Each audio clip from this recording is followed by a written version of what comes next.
right. Hello, everyone. Welcome to another Blueprints for Belonging conversation.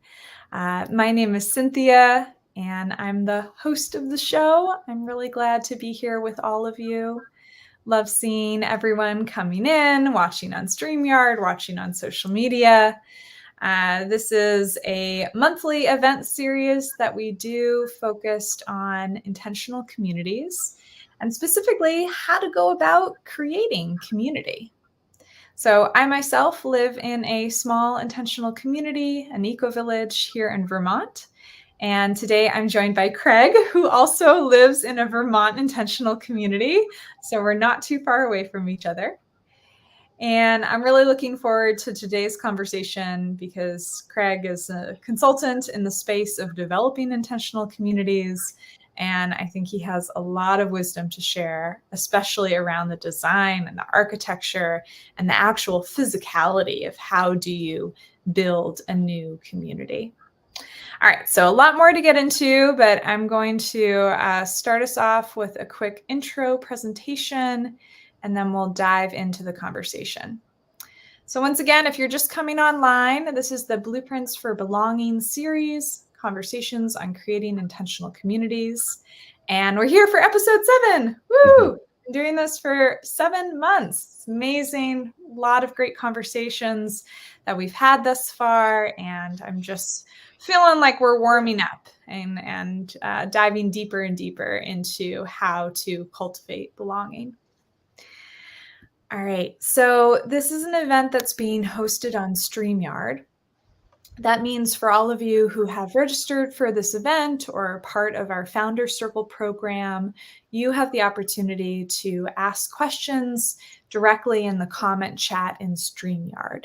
So I will be prioritizing the questions and comments in StreamYard versus the ones that are being asked elsewhere online on social media. So yeah, I encourage you to use this chat box as a way to network with each other and of course ask questions during this conversation. I really want it to be interactive. So if you can go ahead and find the chat box now and briefly introduce yourself, you can share where you're calling in from. If you live in an intentional community, I'd love to know which one you live in. And also, what do you hope to learn or get out of this session? So just put something in there and I'll see about steering the conversation towards getting your needs met. All right, so find the chat box, go ahead and put something in there. And while you're doing that, just a few more things about the Blueprints for Belonging series. This is a joint event production between 2 organizations. We have the Foundation for Intentional Community, which lives at ic.org. Wonderful 30-plus-year-old nonprofit organization that's been supporting the network of communities with an online communities directory, all kinds of books and courses and events like this, many of which that are offered by donation. So if you feel inspired and willing and able to donate, encourage you to do that to support the wonderful work of FIC. And also, this event is put on by an organization that I run called Community Finders, where we specifically offer programs to help people on their path towards community living, whether you're looking to find an existing community to join or want to start a new community. And hello to everyone who's here today because you're part of our Founder Circle program. Really great to have you with us, and I'm especially going to be relying on you to ask good questions. Okay, so yeah, I think that's everything that I have to share with you as we get started.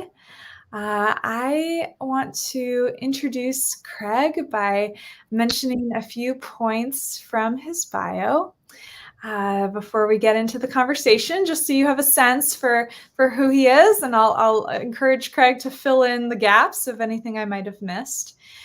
So Craig Oshkello has been a pioneer in ecologically oriented community design and development consulting for 35 years. He has 20 years of experience living in some of the intentional communities he has helped to design and build from the ground up. Most notably, Craig created the first kibbutz-inspired Jewish co-housing community in the United States.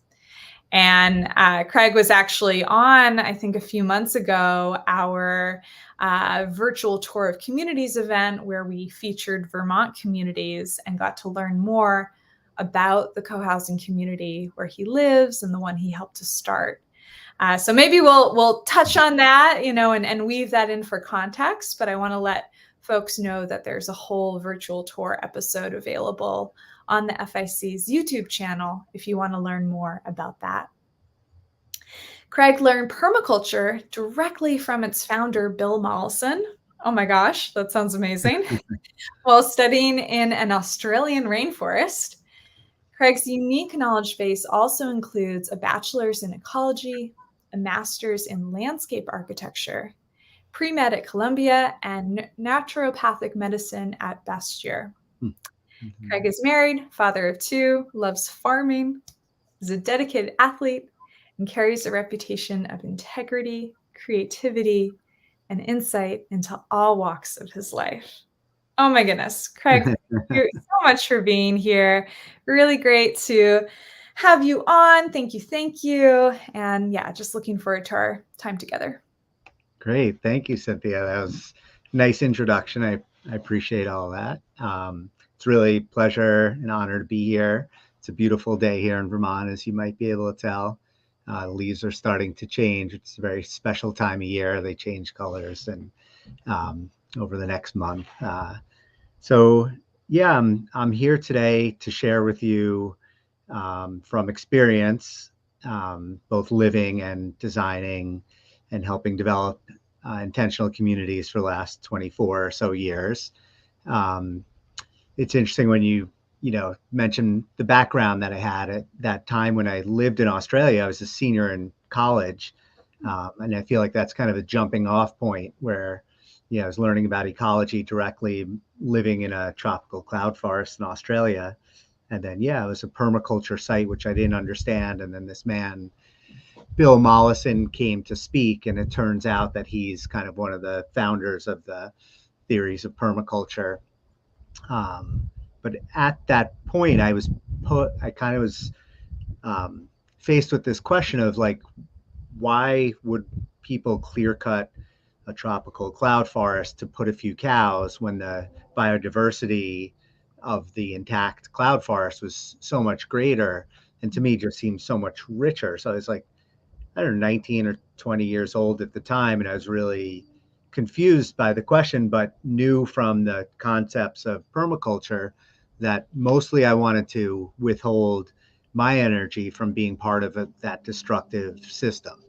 So that kind of like set me on a journey, sort of say, of away from maybe some of my friends in college and towards new horizons. I went to New Mexico to build earth ships, which are, to those who may not know, they were or are solar adobe houses in mostly New Mexico, desert Southwest, Colorado, that were this architect Michael Reynolds was using tires as the essential building block. So he's ramming earth into these tires and coating them with adobe as the kind of matrix of these homes. And they were solar, passive, heated and cooled, and had kind of a greenhouse space in the front of them. And it really introduced me to like other ways of being and other mindsets of living. And it was very informative at a young age. You mentioned the brief foray into naturopathic medicine. I think at the core of that was this question of, as I mentioned, how can we heal these systems that are being destroyed, these wonderful, diverse, full of life ecological systems. So I gravitated, without really knowing how I wanted to do it, towards medicine.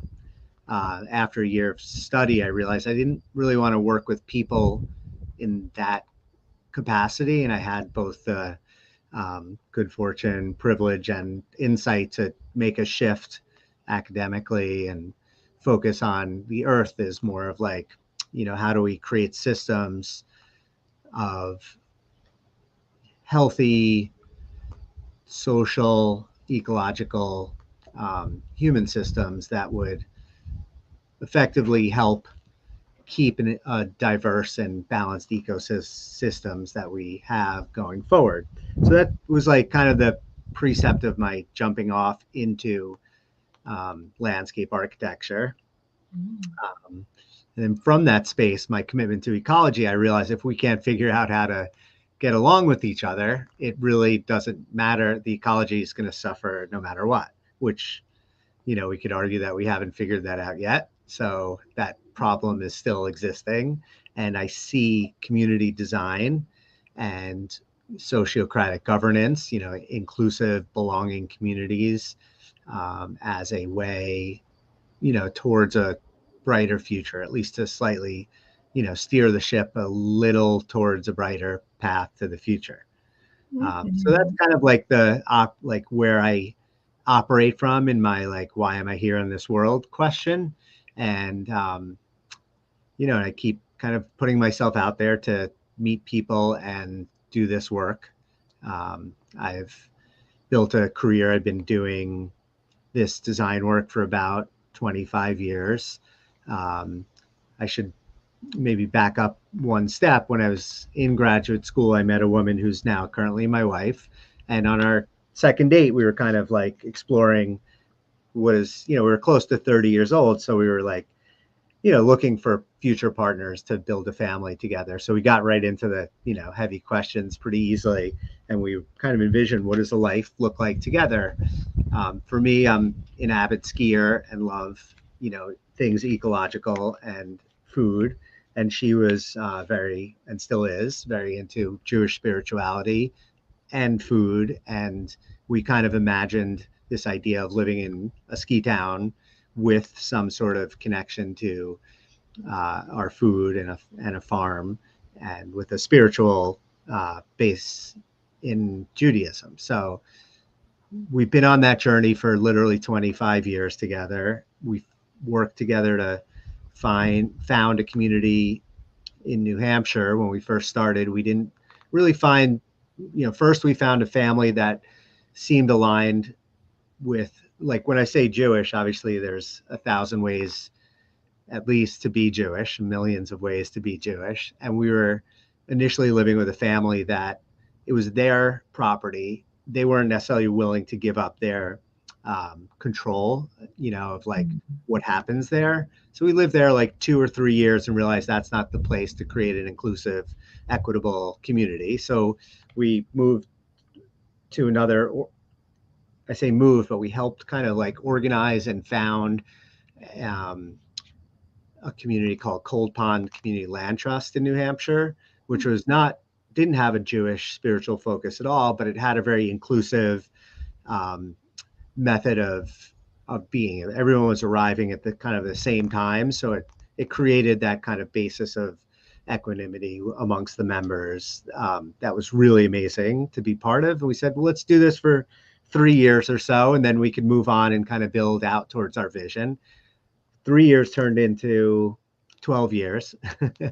And in that time when we lived there, it was interesting because first the kind of um, charismatic leader of the community ended up having kind of like inappropriate extramarital affairs with one of the some of the farm apprentices, and that created a big stir in the community. And Mhm. then, it started to like splinter the fabric of connection and trust, kind of those social contracts that weren't necessarily written, but, that are necessary or part of who we were as a community in our identity. And then in 2008, just a couple of years later, the mortgage crisis uh, Mm. came to pass, and our lender, Cooperative Fund of New England, who's an amazing organization that loved working with, they also our loan was coming due, so we had to like figure out a way to make a balloon payment and it also further kind of splintered the sense of community amongst that group. So it was really interesting, really difficult time to be part of community. And it kind of gave us the motivation to be like, okay, well, let's move forward with what we have envisioned and what we're holding and take our experiences and leverage them to create what is now where I'm sitting at Living Tree Alliance. Um, what was interesting when we started this place was we started with conflict resolution and nonviolent communication as kind of the basis for Yeah. creating the community. Then Okay. we started talking about money and land. But we learned from our experience that if we don't have ways to deal with each other, deal with conflict, deal with crises when they come up, it's really hard to get past that. So that has proven to be an amazing way to ground this community. Everyone who lives here seems to be, we're 10 years. We're 9+ years. So we'll be coming into our 10th year next year. And um, there's 7 households here, and everyone, we have a very connected way of working together. There's literally 3 organizations that are knit together. There's a co-housing community called Living Tree Co-housing. There's a nonprofit organization called Living Tree Alliance that does farm and sustainability education. We run farm school programs. We're literally next door to a public middle and high school. And the third enterprise, which is also a separate legal entity, is a working farm cooperative. And that's kind of like this constellation of 3 different projects gives a sense of like greater than just a housing village. It gives a sense of purpose to people who live here, both by volunteering for events that have a greater impact on our wider community, that are, we're not just doing stuff for our own well-being. So it kind of breaks the bubble of being too insular and too insulated. Mm.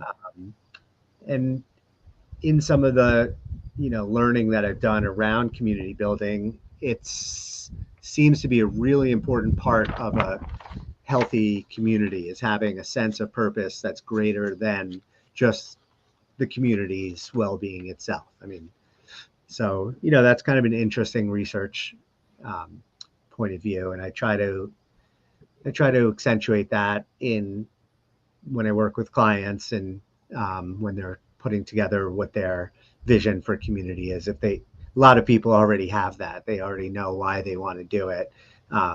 But I always try to emphasize that part of like, well, what are you going to do with the sort of like privilege of living together in community? We have this amazing strength of being more than one person, and how can we be a benefit to the greater community that we are embedded within. Mm. So yeah, it's been an amazing journey. Um, for me, the easy work is the design, planning, and permitting. The more difficult work is the part where you have to work with the people who all live here together. I love my neighbors, but also it brings up, um, it calls me into being a better person, which sometimes takes a lot of work and patience with myself. And, um, in some ways that challenge is one of my favorite things about living in community, but it's not Mm. the easiest thing for Uh, me. So, yeah, I'll leave it there for now. And okay. appreciate you all listening. Yeah, thank you so much, Craig. Oh my gosh, I think we just did a sweep from the Australian rainforest to your studies to the multiple communities you've been part of helping to start, and the lessons you've learned all along the way that I'm already hearing have contributed to the success of the Mhm. community where you're living now. Yeah. So very neat. Yeah, thank you. I'm curious, so maybe you could share a little bit more about the work you're doing now, really drawing from all these past experiences and your skill set. I'm hearing or imagining groups approaching you at some stage of the development process, and you kind of guiding them through the initial steps to start a community. Is it typically one person? Is it a group? Is it, local to you in Vermont? Is it national or international? Just, yeah, share more about your work. Yeah, sure. Thanks, Cynthia. Um, so it's been interesting because in the last 7 years, so in let's see how to frame this. Um, so when I started on this work, I was working with an organization called Land for Good, and we were doing farm transfer planning. And from that work, we were working with farm families and non-farming landowners to envision a future where for their land that involved the farm operations going forward and diversifying from perhaps single types of production into more diversified agriculture. And also, a lot of these farm families and non-farming landowners were seeking to get equity out of their land because they were past the years of retiring. It turned out, I think, still the average age of a farmer in New England is quite high. It's like well over 50. I don't remember the latest statistics, but a lot of these folks, the only kind of retirement money that they had was the value in their land. So we were guiding um, discussions on how to build small housing villages on kind of like non-essential agricultural land within their holdings. So initially, a lot of the work came through working with those landowners. So they're already had the land and want to see something happen. That was kind of like the first 14-ish years of my professional life. And then I kind of transitioned to focusing primarily on the job where I live now, on being, the kind of like directing the development of Living Tree here. And during that time, a group from near you up in Cabot, Perennial Field Project, a woman reached out to me. She had a vision for wanting to build 6 units of housing and live closer contacts with her neighbors while having a working farm. So that was kind of like word of mouth because her neighbor lived next door. Sorry, her sister lived next door to Living Tree. So it was like, oh, so they found out about me through that. And then I would say after 7 years of, first 7 years of Living Tree, I kind of like took a break from doing community design work and really saying to myself, like for a year, like, what is it you want to do with the next, say, 7 to 15 years of your work life? So I do landscape design build work, I do carpentry, and I was kind of like doing all of it. And over the last year and a half, I've kind of like honed in on, I feel like this is the most important work that I do, and kind of the it feels more of my purpose of like what I can give to the world beyond, my time being here. And I've had so much experience to be able to lend towards this going forward. It really feels clear. So in the last like year and a half, I've been really more internally focused on reclarifying what my offerings are, like who my brand is. And, I've kind of like launched my website again for from an earlier iteration, which was just my name. So I'm just kind of like starting to shake the trees again. So this podcast feels really like a nice way to like continue the beginning of my new iteration of the work I'm doing. So Oh, I don't think I answered your question directly, but I think the work. I think I find people through connections like this, through doing work on podcasts, like reaching out to colleagues that are in the same profession. Um, you know, Recently the town of Waitsfield, which is like a neighboring town here, had a extension of their wastewater district so they can accommodate a lot more mixed use development. So I've been meeting with the like planning district chair there to say, like, these are the tools and skills I have. And, I know there's a lot of talk of, ecologically built, workforce oriented, compact design. And I, love to be a part of it. So, a lot of it's just like self-motivated, getting out there to kind of, meet people. And then Mhm. hopefully, podcasts like this and other ways of just marketing, people can find me because I'm kind of hidden out there. I don't have a big like banner that I'm waving. I've been very lucky to have word of mouth and one project kind of leading to another, which is Yeah. like magic somehow. Oh, So amazing. Amazing. Oh, so exciting. Congratulations. Yeah, congratulations on going through that inner search clarification process. It's so important to do, like, yeah. Hmm. every now and then in one's life. And then the new website, I put the link in the chat. So intendcommunitydesign.com. Thank Intendcommunitydesign.com. Yeah, I really like the intend name. Do you want to speak to the name of your organization? you. Yeah, sure. Well, like intend, clearly, like intentional communities. There's intent, having an intention and having an is very important to any endeavor. Mm. Um, Unfortunately, intend.com was taken, so I had to kind of like, choose to do either like intend.net or .me or .community. There's all these new ways to do it, but I felt like community design is really the strength of my of what I'm offering. Mhm. And intend kind of does capture if someone is interested in still doing, the landscape design build for their own personal house. It still kind of captures that. Um, yeah, I think having intention is clearly one of the most important aspects of moving forward in any endeavor. Getting clear on what are the reasons, like what's the why, like why are we doing this? Why do we want to live in community? And asking those questions again and again throughout the process, is Mhm. feels like a very integral part of community design. So, Yeah. um, Yeah. yeah. Absolutely. Yeah. Yeah, no, it's great. I'm really happy that you're out there doing this work because we certainly need more communities and we need more people who are experienced to help them get off the ground and really flourish. Hmm. So yeah, I want to dive a little bit into that, into the community creation process.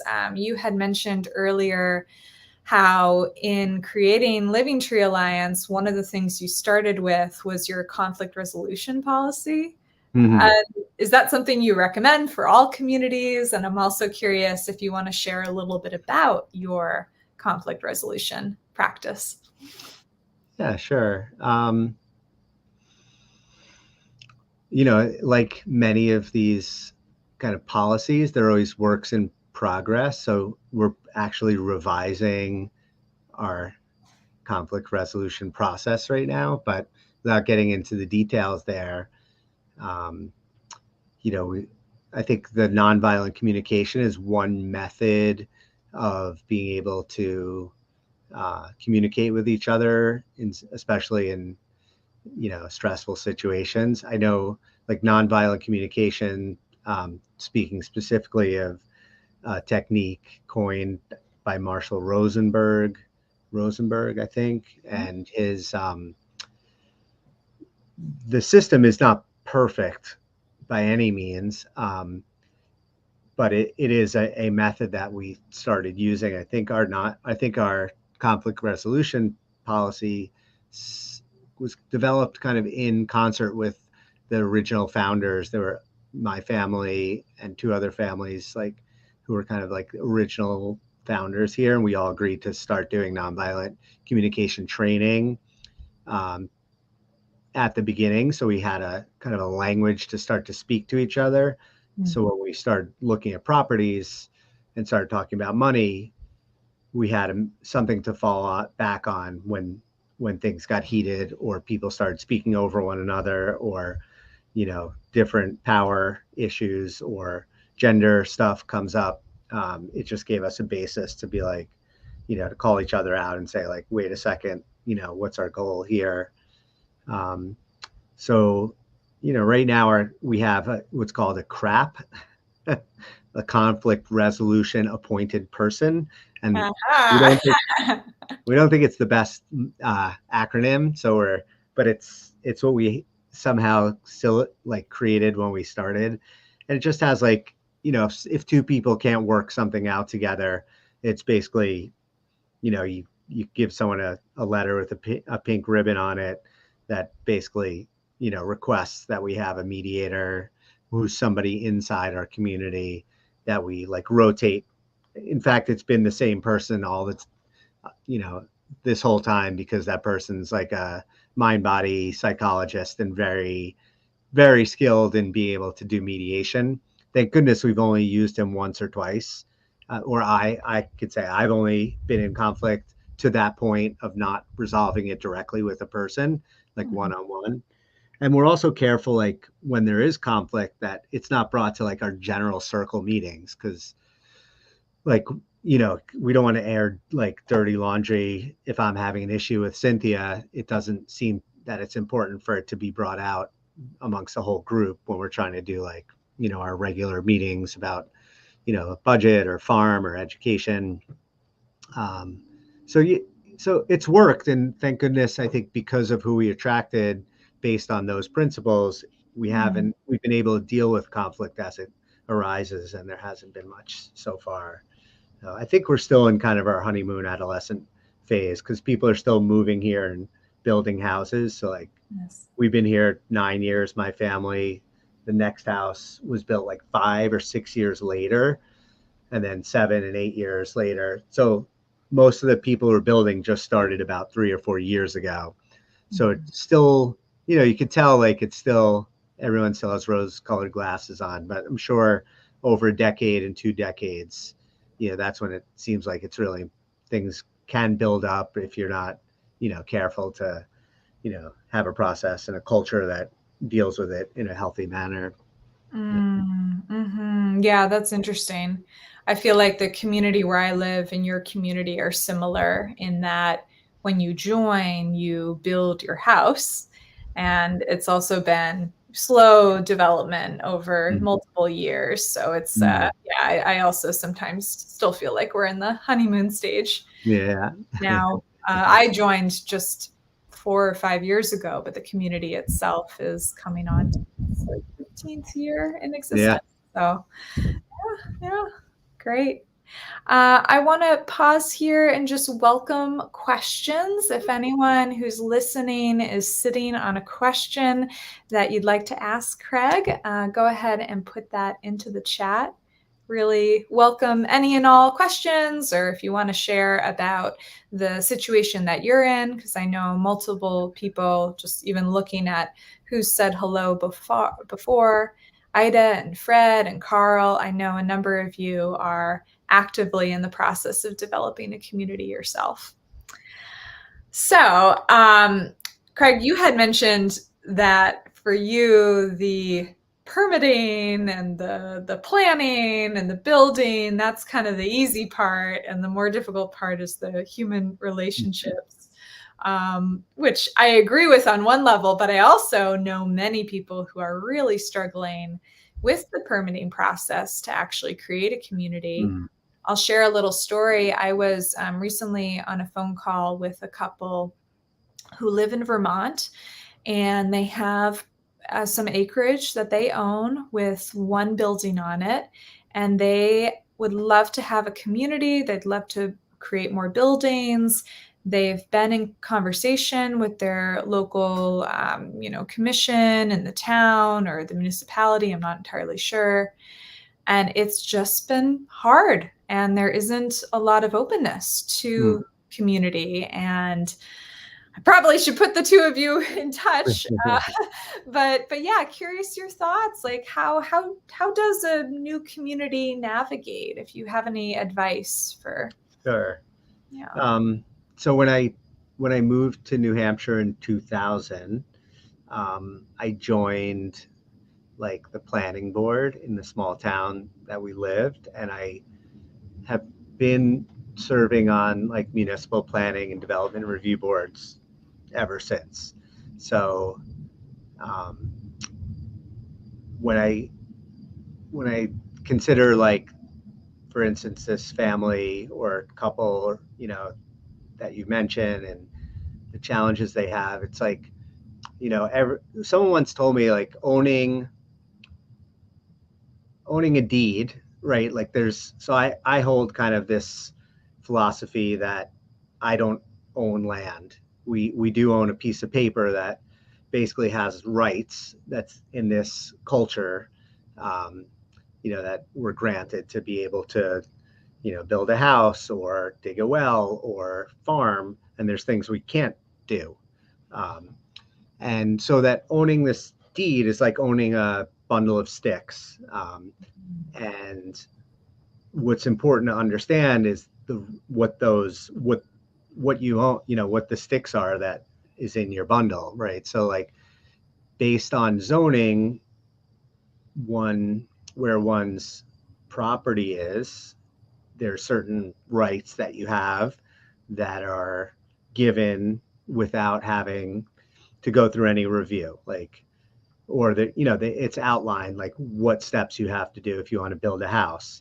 Then it says if you want to build a duplex, then there might be an extra step that you have to go through. Or if you want to build, in our sense, we built a 7 unit, it's called a planned unit development, but essentially it's a cluster or a compact design, um, where each house is on a 0.2 acre lot. But in this area, you're only allowed to have the minimum lot size is 1 acre. So we had to go to the board and say, using the laws that were already there, we say, we see you have something that allows for compact development. We want to exercise that right. So we have to inform all the neighbors, get permits from the state to do everything essentially to ensure that the public safety and welfare of the community is being held, um, in safeguard. So like I when I approach a project, um, I think holding that mindset of like all these laws are written not to be a pain in the neck, but they're written as a social contract so that we can have neighbors and communities that are, can trust one another, that our wastewater is being dealt with properly, that our drinking water is healthy. Um, so I think, that's kind of like I always try to approach it as like we're all pulling the same direction versus seeing the boards as adversaries. And I feel like that mindset helps me, feel like it's an easier, um, kind of road to hoe, sort of say. Yeah. Yeah, I really appreciate that attitude because it does sometimes feel like a pain in the neck to have to jump through all these hoops and hurdles just to do a different form of development that's more community oriented. So I There like is one thing I want to add to that. yeah. A lot of times I've found that people who are extremely frustrated, um, a number of times there are people who bought property without knowing what they bought. And they bought a property that doesn't allow them to do what they want to do to start with. So it's almost like their due diligence was not adequate. And then there tends to be like a projection of like, I can't believe they're not letting me do what I want to do. It's not Mm, fair and all this. It's not all the time, but a number of times I've recall, and I've a person I'm thinking of right now in Oregon that I loosely work with, and they're so frustrated. But what they're trying to do is just, that you can't do what they want to do on the property they bought, and they didn't realize that until after they bought the property. So, having that due diligence of looking at what you're kind of entitled to do, what you have to do with conditional use approval, that's like a critical part of like, you know, purchasing property or committing to any kind of long-term lease or commitment where you're, spending your own time and money and life energy on a long-term type of project. So Yeah, absolutely. Yeah, that's good advice. And were you on the development commission board in your town when you were setting out to go through the permitting, or is that something you recommend that other people join their commission? no, I joined after. Okay. Uh, yeah, and I it that I mean, listen, if I were to be on the board at the same time I brought a project, I couldn't vote or talk about. I have to choose one side of the bench or the other. I would have to either be the applicant or on the board. And if it was land that, if it was a project that I was involved with, I can't, meaning monetarily, like as an owner of the deed or of interest in the project, you can't serve on the board and be in the public's best interest. Um, so, more of the reason I did it was to well, one was community service, and two was to strengthen my knowledge from a professional, like working with clients outside of my town. So, like, my motivation to join it really was never about trying to get any benefits for this project. Like, it Mm, definitely came after the fact, and I'm pretty clear about that it's definitely not the reason I'm there. In fact, anytime something of this project comes up, it's uncomfortable. I'm like, I don't want to be in that position. I yeah. don't want to be misconstrued. I want to be on an even playing field with all my neighbors in that regard. So, Yeah, that makes sense. And what a tremendous learning opportunity for anyone who's interested in learning the ins and mm, outs of how zoning and permitting works. Yeah, mm-hmm. great. That's a good point. Okay, well, we have a few questions from the audience. So I think first a question more specifically about your community. If you could share more about, who lives there now and if you have openings for more residents. Yeah. Hi, Ida. Do I have a limit? Is there a limit for, I'm not sure what HM houses mean, families or people. Oh, how many houses, families, or people will live in your community? So, yeah, our permit was for 7 homes. 6 of 7 have been built. We do have 2 other properties, so they're like small. So that there could be a total of 9. We're not like, we have a membership process. So we're not like, we don't have them like listed on the open market. But we have a process where we're looking for people that have interest, motivation, skills, and abilities that are matched to what our community is seeking. Right now, we're certainly looking for younger, um, younger folks to kind of carry some of the the opportunities that exist on the farm. Right now, my wife and we've been homesteading scale for like 25 years. We don't grow all of our food by any means, but most of the people who moved here, um, one couple's in their 60s, another couple's in their early 70s, another couple's still in Boston, so they're not here that often. So like, um, and then there's one other single mom with a 9 and 13-year-old. So it feels like that's like the niche of people that we're looking for, Mm, uh, is a young family with kids. But again, we don't really have anything quite per se for sale, sort of. But there is opportunity, and we have a process, where people come and get to know us and get to feel if it's a right fit, and then we kind of like go from there. gotcha. Good. And the website is Living Tree Alliance if you want to check out this community. Great. Yeah. livingtreealliance.com or Yeah. .com? Okay, Yeah. perfect. All right. And then we have a question from Carl. It's a longer question, and I think it speaks to, I'll put it up here in a moment, but back when you were sharing about one of the first communities that you lived in, and there was some drama that happened with one of the founders. So I think that this question pertains to that. So, have you ever tried to put people's behavior on paper, or is that a fool's errand? You mention a founder's affairs messing things up. would it have mattered at all to talk about that ahead of time, or can that stuff not be legislated? Hi, Carl. Yeah, those are great questions, and I think for the right person who's like sociology, anthropology kind of oriented, I feel like, or psychology, I feel like there's like volumes that could be written and delved into here. Um, the challenge when you say would it matter to talk about that ahead of time, I think that yes, it would have mattered. And the when we go back to intend, when you asked about having intention, that community land trust where we live, the intention there was to have affordable housing as access to farmland, and that's great, and we provided that, but without the intention of having a uh, method for conflict resolution or nonviolent communication.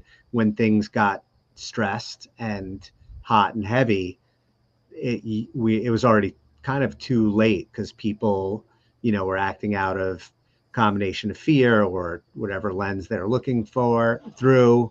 And then we all, for me, I could at least speak, and most of the people that lived there, grew up in some sort of like suburban American whatever and have a limited ability to be neighborly and communal, in our growing up with kids of the American dream.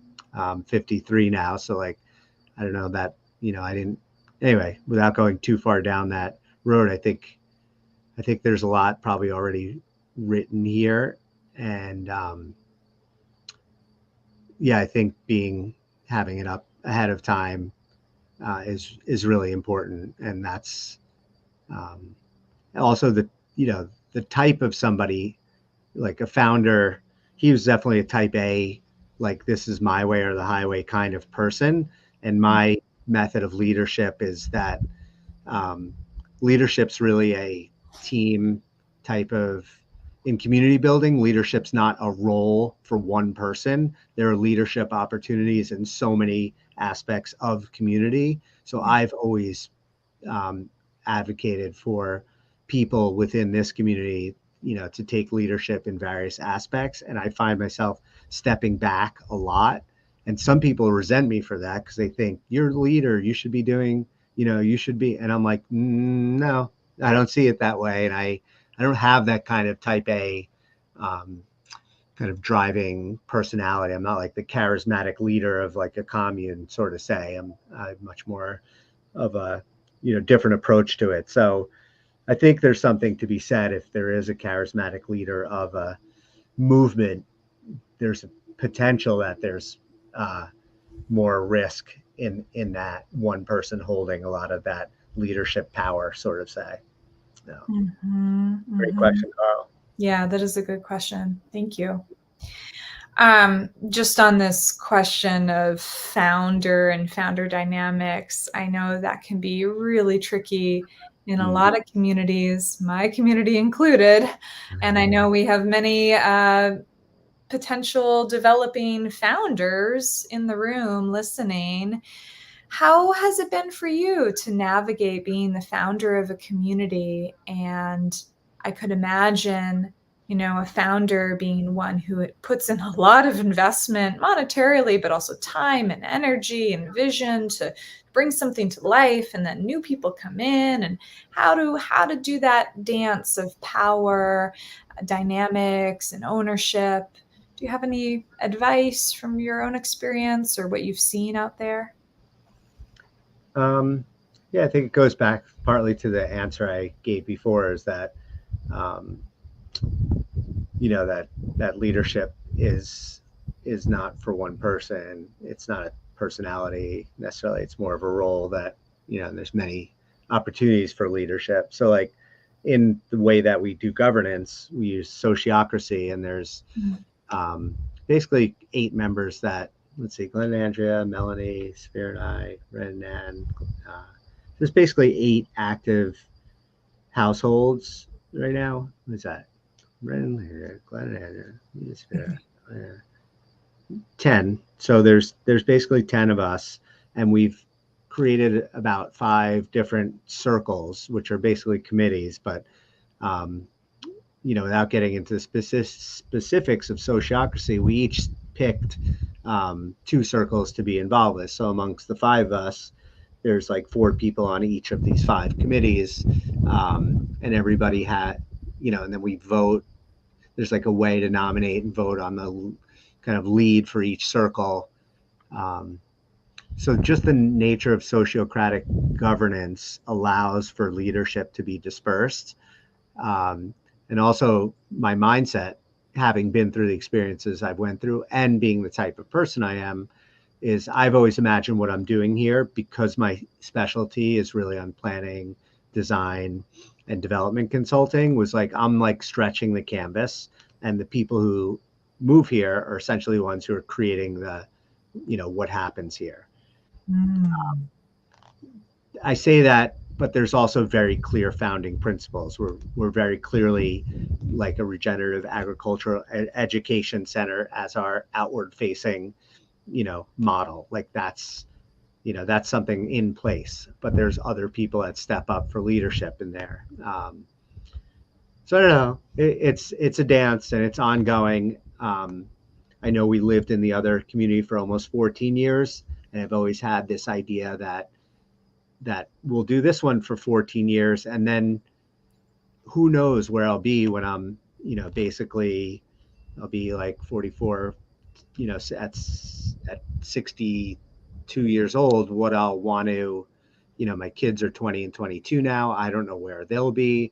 My Mm. question as a grandparent will be, is out there. Will I be a grandparent? If I am, there's all, Vermont's pretty cold in the winter. There's all these like, I have the ability to detach my future from the present. Like I love this place and I could see myself living here forever, but also maybe I won't, maybe I'll move on. So my wife would have a very different answer to that.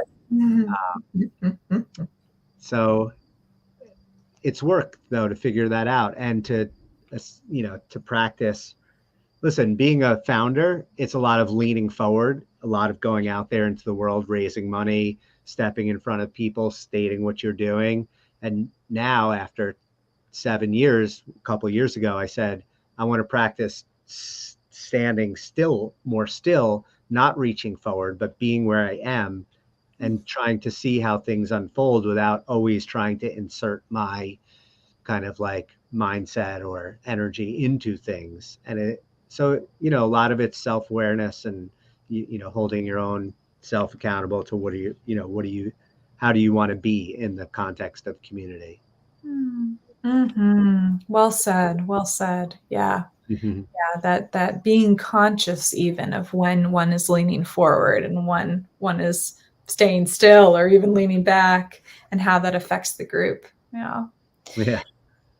Beautiful.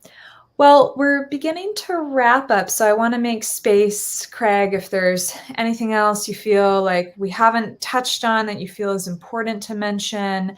I did have a question in my mind around kind of a little bit speaking to the actual design of community and the Mm-hmm. community where you live in terms of how you have the houses situated with the farm and everything. And I've been to your community, so I know the layout.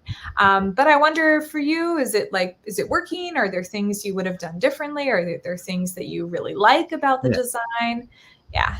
Well, design, in its essence, is kind of a reiterative process. So naturally, if I were to have done it all over again, and I say I, but it's really a we, because I use like a charrette style, like an inclusive Oh, cool. design process with, other people who are part of the community, um, have a lot of input in the process. But we have this, like, you can't really see, but there's this beautifully flat field, agricultural soils where a lot of the farm activities happen, which would have been really easy to develop. It's all sand and gravel, really easy to do site work in the sun, but that's where the food grows best. So we chose not to put the houses there. It was kind of like a general principle, don't put houses on agricultural soils. So we chose to put them on this like narrow sliver of like ledgy clay, really difficult to develop soil. And there are a lot of trade-offs with doing that. While our farm is a really beautiful and special space down below the village here, the village doesn't, in some ways it works well, but in other ways that like the conflict of cars and people isn't great. But we're only 7 houses, so it's not like that much traffic. Um, there's 7 houses are on about 3 acres. The whole property is about 93 acres. So, it's very compact. There's a lot of intentionality in the way people, there's a common house in the middle where we gather for, a lot of us do our laundry there. We have meals once a week or more there. And then because we run events, we use that space a lot as well. So there's a lot of like connection there.